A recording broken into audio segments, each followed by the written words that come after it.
Shane Salk, welcome to the Human Capital Innovations Podcast. Thank you very much. I appreciate being here. Yeah, it's a pleasure to be with you today. I'm excited to explore the artistic side. You have a unique background, and today we're going to be talking about the challenges and opportunities of leading a team of artists. And whether or not, listeners are leading teams of artists or not, I think we all want creative people. We all want to have innovation on our teams.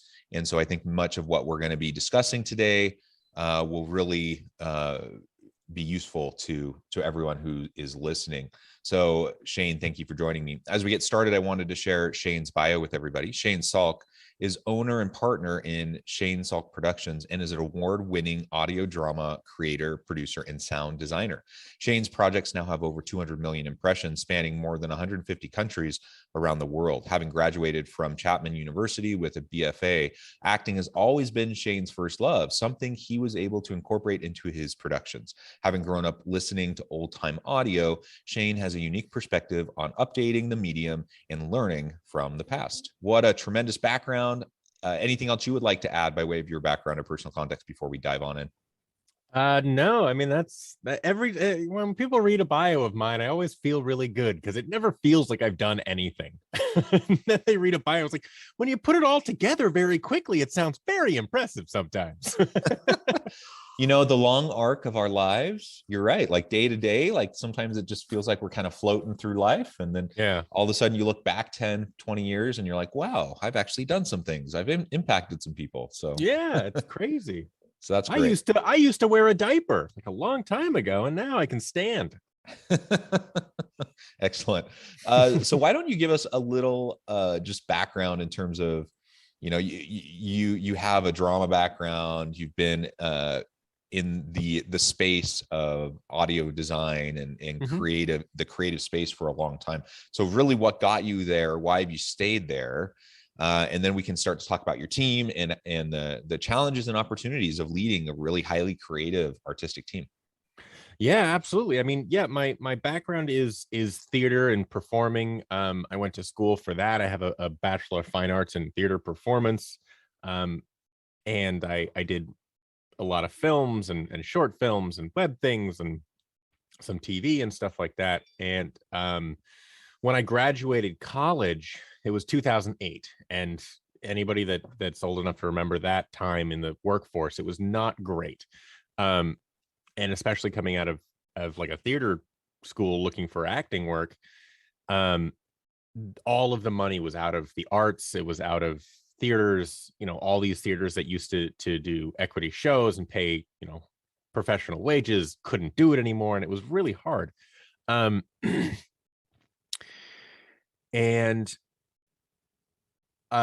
me and a buddy started doing an audio series back in 2008, 2009, just out of the sort of well, we don't have to sell this, we can produce this ourselves. And it did very well. And I had such a background in listening to audio that we ran with it and did very well.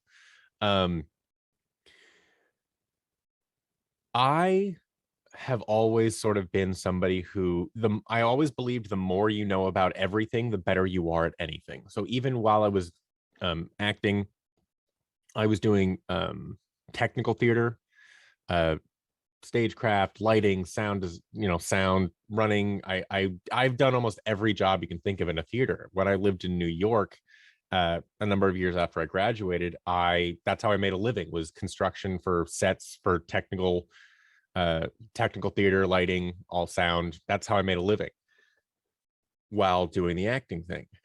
And I got into the sound design and sound stuff. I had no background in it whatsoever in college or before, but even film editing, I got very tired of having to wait for other people to do things for me. And then sometimes you'd have to wait a long time and I would get it back and I wouldn't like it. So it became sort of a necessity for myself to be like, look, I'm too impatient to wait. I will make something and then I can give it to somebody else to master it or something like that. But I had a artistic image in my head, and I wanted to be able to put it down as much as I could before, handing it off. So that's really how I got into the design aspect. I used to sit next to people and say, this is what I want to have happen. We need to add this here. We need to add that there, add this and that. And it just was easier to eventually get in there and figure out how the programs work and all that stuff. I literally run a recording studio in North Hollywood with no um, uh, official training, or what do you want to say? But with just knowledge I picked up over the years of how things work, and a lot of Googling and a lot of YouTube videos. And, it's not necessarily something that people want to hear when they're like, well, how did you do this? I go, I watched a lot of YouTube. They're like, that does not give me confidence. I was like, well, you know what? I'm doing pretty good at this stuff. So you can learn just about anything you need to know via YouTube. So yeah, people think I'm a genius, and it's just because I know how to use Google. So that's sort of, so after that first show, after I stopped working on that first show, I spent a number of years trying to raise money for another one, because I didn't want to bootstrap it as much as I did. I didn't want to have to work as a telemarketer and do something else at the same time. So I spent 10 years developing a story-ish, trying to raise money, trying to get people to understand what I was doing. And over that time, I learned more. I read more about business, more about, structures and stuff like that than I had in all of college. I read more and just trying to figure this stuff out. My brother, I read, Entrepreneurs for Dummies. Like, I went as far as I could. And then we got the opportunity to take over this space, and we raised a little bit of money for Car Serum, which is the current show we're working on, and has been doing very well. And that's sort of how I've gotten here. I mean, I've taken pit stops. I worked internationally performing with Disney on a cruise ship.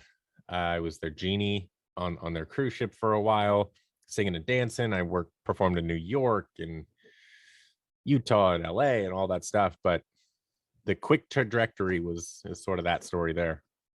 Yeah. Well, that's super interesting. And jack of all trades, I think that's wonderful. Just a constant lifelong learner.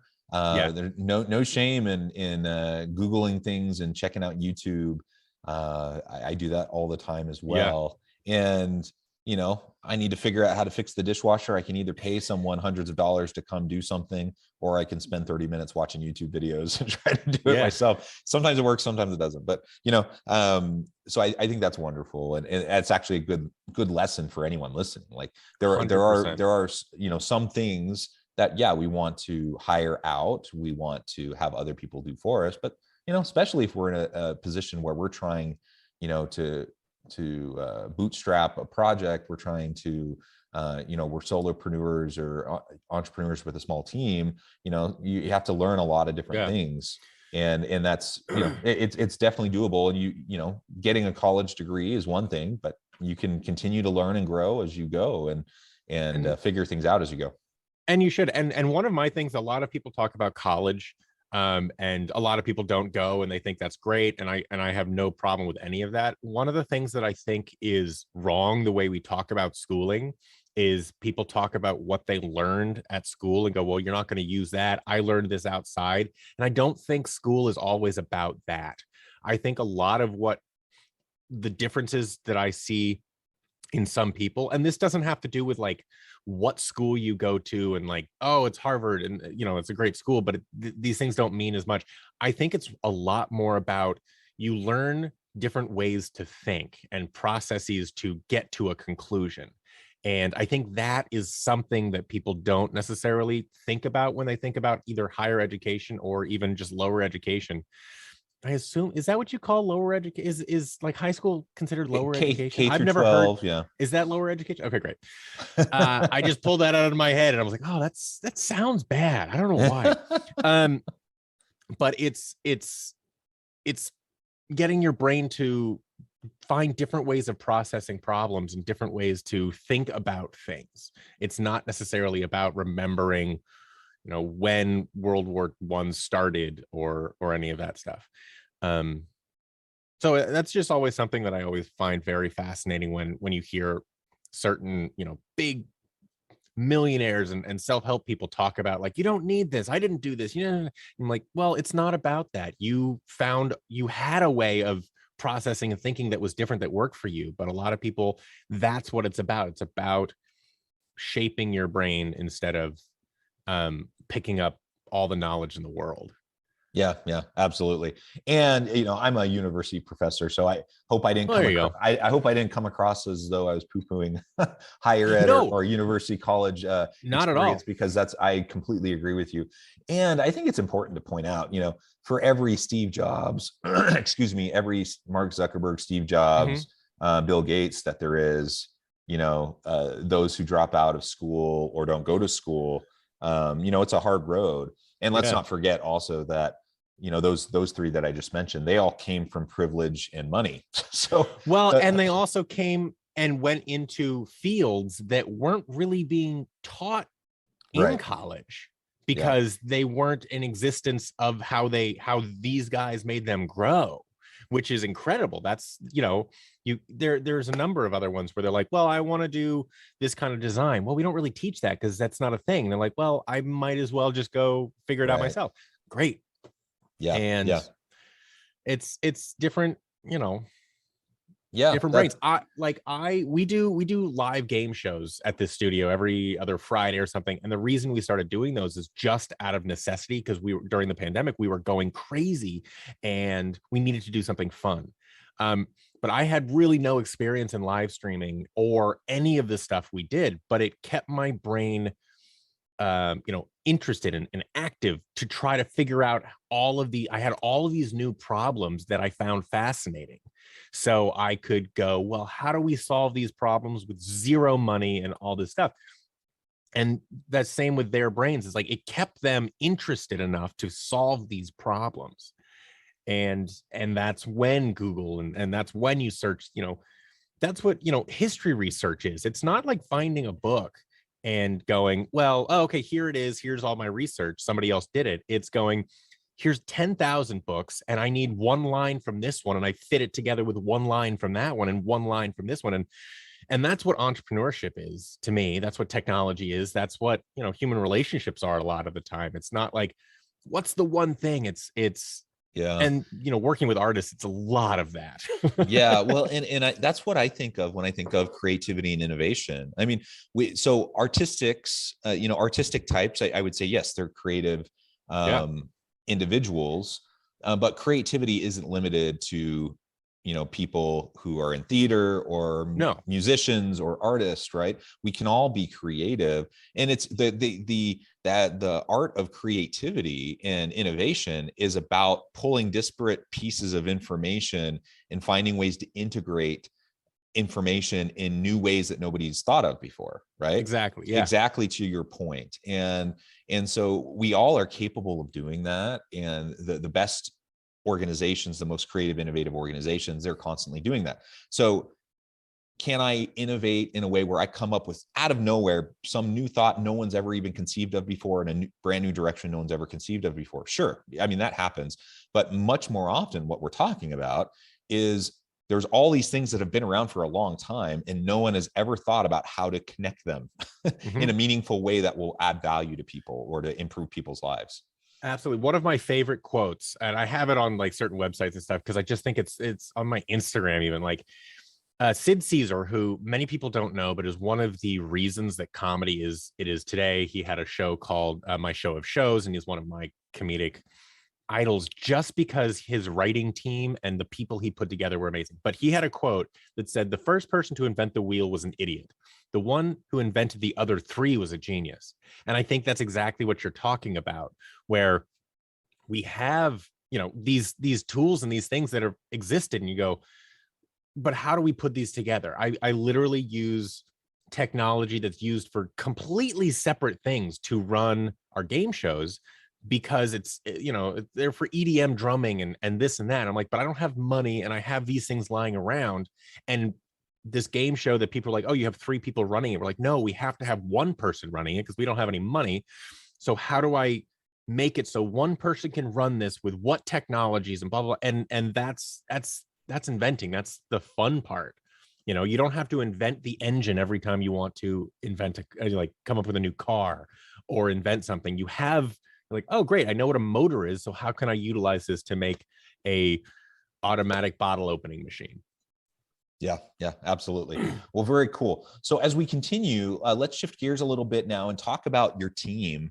You manage and lead a team of artists and creative people. That poses challenges, I suspect, but also a great deal of opportunity.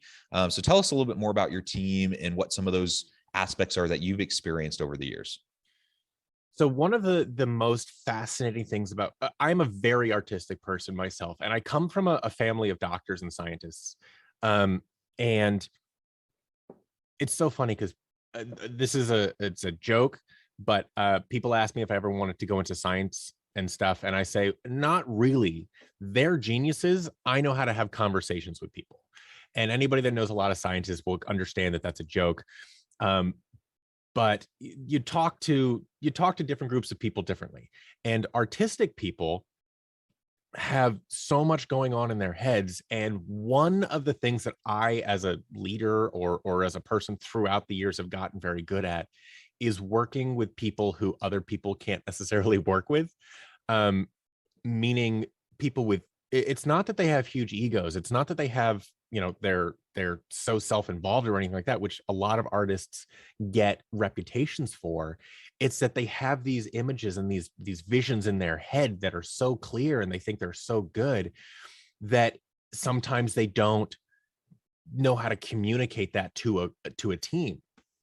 um so that's one of the things, is it's being around all these artistic people and seeing all the genius that they have to come up with, and being able to take things from, when you have a writer's team and go, oh, that's great, these two things fit together, that one doesn't really work right now, but being able to communicate with them and with others this overall vision of what's going on. The other thing that I found very fascinating, because I've been working on this sort of company and this idea for a very long time. Not everybody else in the team has. There's no reason that they would. Um, when you're doing an artistic thing like this, and you don't have, backing of millions of dollars or anything like that, people aren't initially getting involved with you because you're paying them a lot of money. They're getting involved with you because they love what you're doing. I mean, if you look at the cast list for some of our shows, you see that, none of these people are getting paid. We have people like Jane Lynch, Neil Flynn. They're not getting paid what they deserve to get paid. They're not getting paid what they get for TV or movies. They're getting the absolute minimum, but they do it because they believe in sort of what we're doing. But the other problem is they have no idea what we're doing. And the writers and my partner Bill, they people don't come every day to work because they're like, oh, I see exactly what's happening, because nobody can see exactly what's going to happen. They're showing up because they believe in the overall picture, or at a very smaller, like a very real degree, they believe in the leader leading them. And right now, a lot of that's me and my partner Bill Holmes. um, and that's a lot of pressure. That can be a lot of pressure, and for an entrepreneur starting a new company, it's very similar, no matter what industry you're in. You're like, look, we're putting together a company that does this. You interview a bunch of people. There's like, you say, look, we can't pay you what a big company who's established is going to pay you. That person goes, okay, I can do this for that amount of money.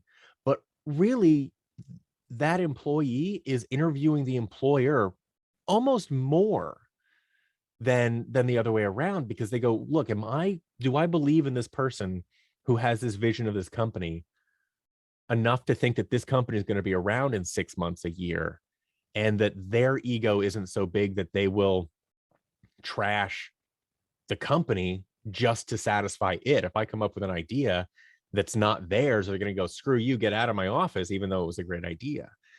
I think personally, I think ego is almost is the reason that like the death of art is ego to me. Um, and uh, and I think it's a real big problem with a lot of these things, because whether you're an employee or an employer, if you let your ego get involved to a degree of like, well, they didn't like it because it was my idea, or I need this to be in there because it was my idea, you have a problem.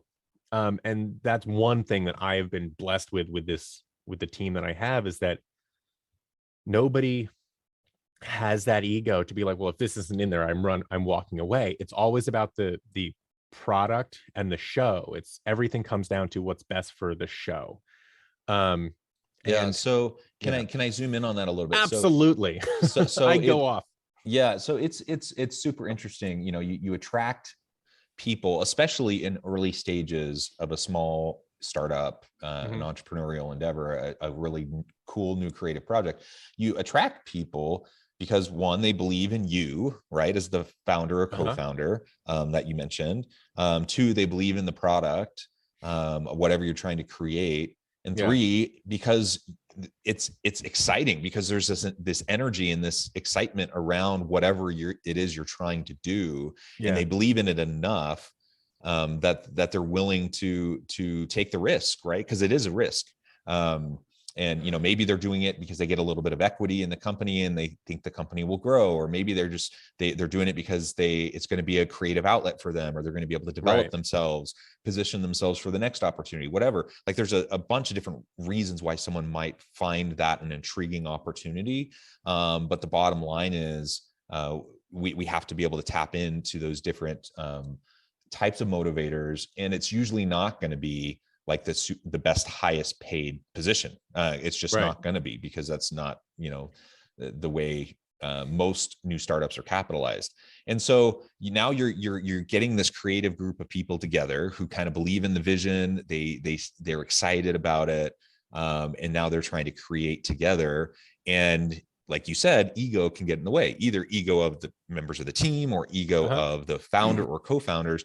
What have you found to be an approach towards, I guess, one, either figuring that out before you bring someone on, who might have an unwieldy ego, or Uh-huh. if you once you have the team together and you're starting, you're doing what you're doing, an ego starts to manifest itself in unhealthy ways. How do you lead through that and manage that? Well, it really helps that I'm always right. So I don't have that ego. And no, I'm just joking. Um, when people come on to the company, when I'm directing on a film set or anything like that, I always sort of talk to them and I say, look, I am always open to hear your ideas. And I don't want to be the one solving all the problems. I can't be, and especially with artistic stuff, if you have something, tell me. I'll also say I will be the one to ultimately say whether it happens or not. And if I have to look at you and go, look, we don't have time for this, we have to do it this way, please, don't be offended and go off. But I give people a lot of freedom. We have, I am not good at many things. Social media is one of them. I have a lot of ideas on how to do things and what, ideas. But somebody comes on and says, well, I want to run the social media. I go, okay, great. This is what I need. I don't know how to do it.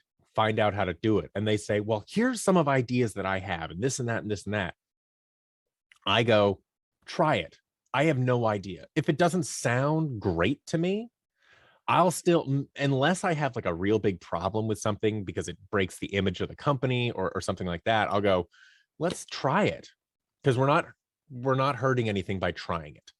Um, and I think that amount of freedom allows people. I really don't want to suppress anybody's ideas, because the minute you start doing that, they don't want to come up with them anymore. Instead of saying, yeah, I don't like that, come up with something else, I'll be like, well, what, I'll work and go, well, what if we try this? Let's work together to figure out what we're trying to do with this. um People can shut down very quickly, um especially if they don't feel like they're being heard, or if they they put in a lot of time and effort to something and then it doesn't get a follow through. And the good thing about the way I do it is because I feel people do have this freedom. The bad thing is that sometimes you can give people too much freedom, and we end up spending a bunch of money on something that doesn't turn out.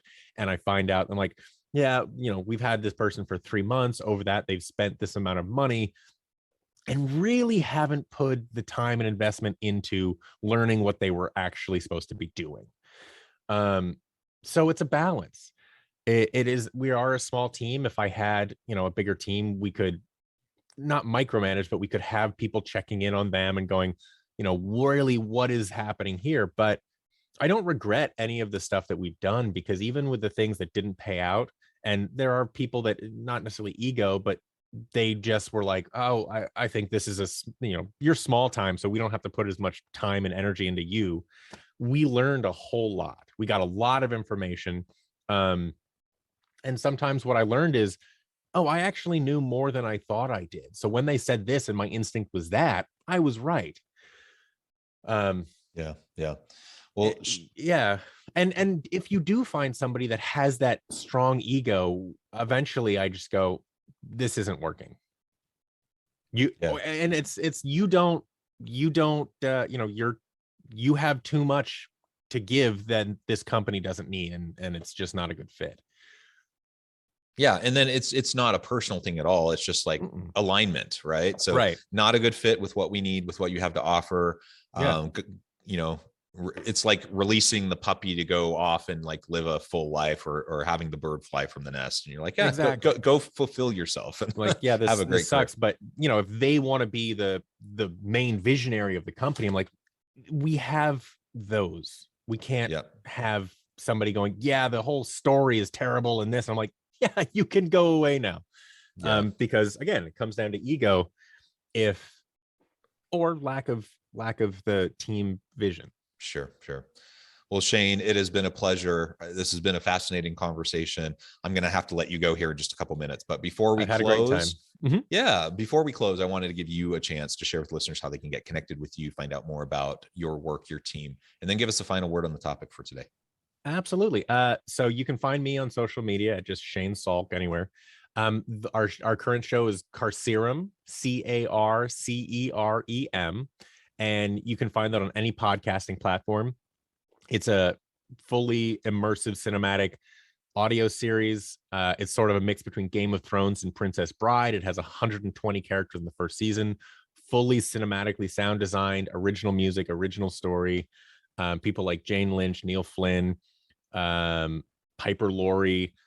We got so many people, and then voiceover like Pinky and the Brain are both in it. Porky Pig, it's great. And then you can find that at carceremtheseries.com. That's CARCEREM, theseries.com. And you can find all the information there about it as well. And there's a contact us there that goes directly to me as well. Wonderful. Thank you, Shane. It has been a pleasure. I encourage listeners to reach out, get connected, find out more about what Shane can do for you. Check out the podcast and all of the really great things that Shane and his team are doing. And as always, I hope everyone will stay healthy and safe, that you can find meaning and purpose at work each and every day. And I hope you all have a great week.